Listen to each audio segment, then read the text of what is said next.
Hello and welcome back to SirKentSaid.com.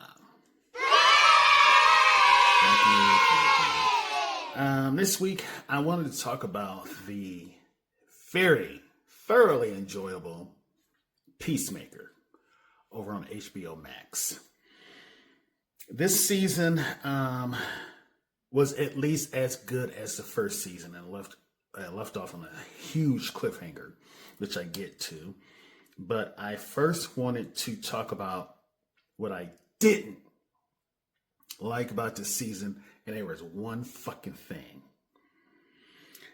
Michael Rooker being cast as Red Saint Wild, an old Southern white dude being cast as a First Nation character. Do better, James Gunn. Do better. But other than that, I want to talk about the concept of Earth X, which does exist in DC Comics.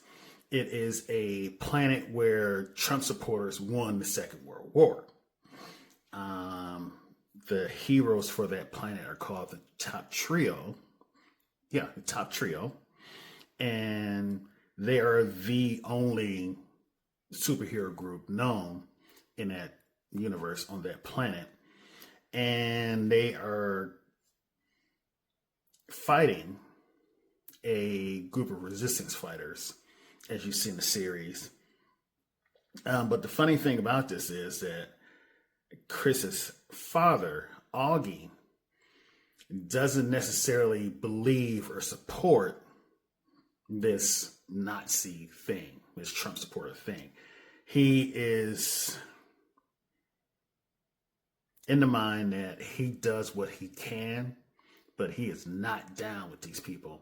Whereas his son most definitely is. And just like in the comics, he is a villain that totally believes in that way of life.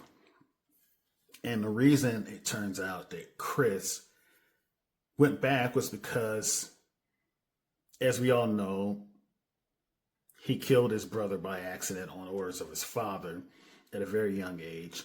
Then as Peacemaker, he ended up killing his father. Well, in this series, he ended up killing himself.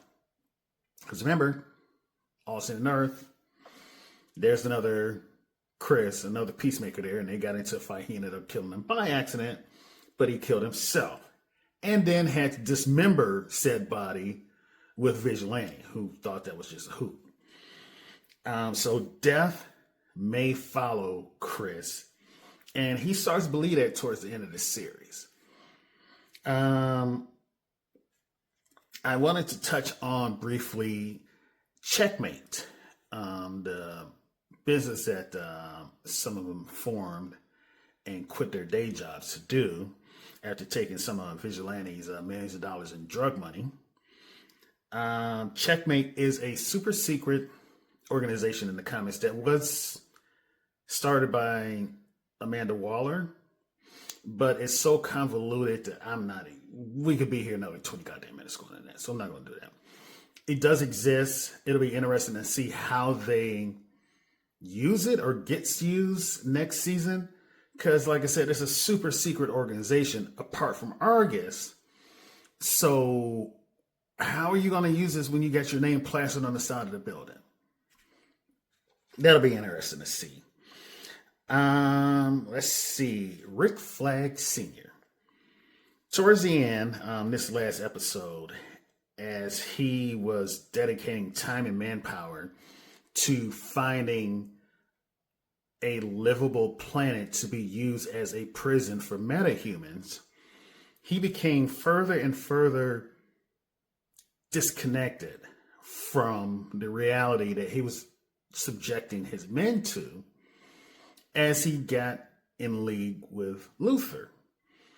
I want to say that maybe Luthor has some type of mind control going on him, because Rick Flag Sr.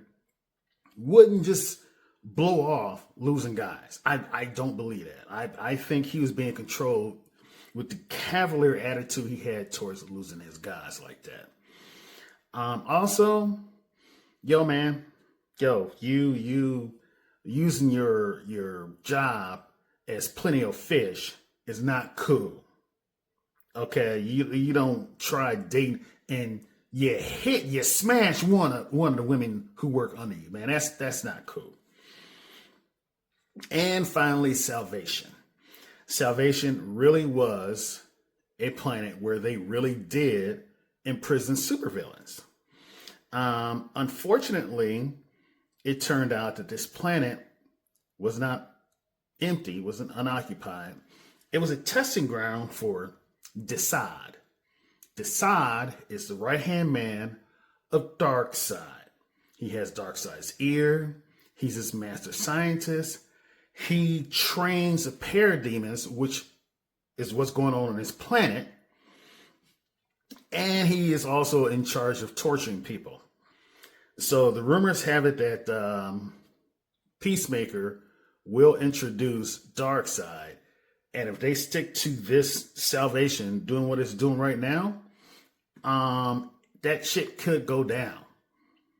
So those are my thoughts, and I'll see you on the other side.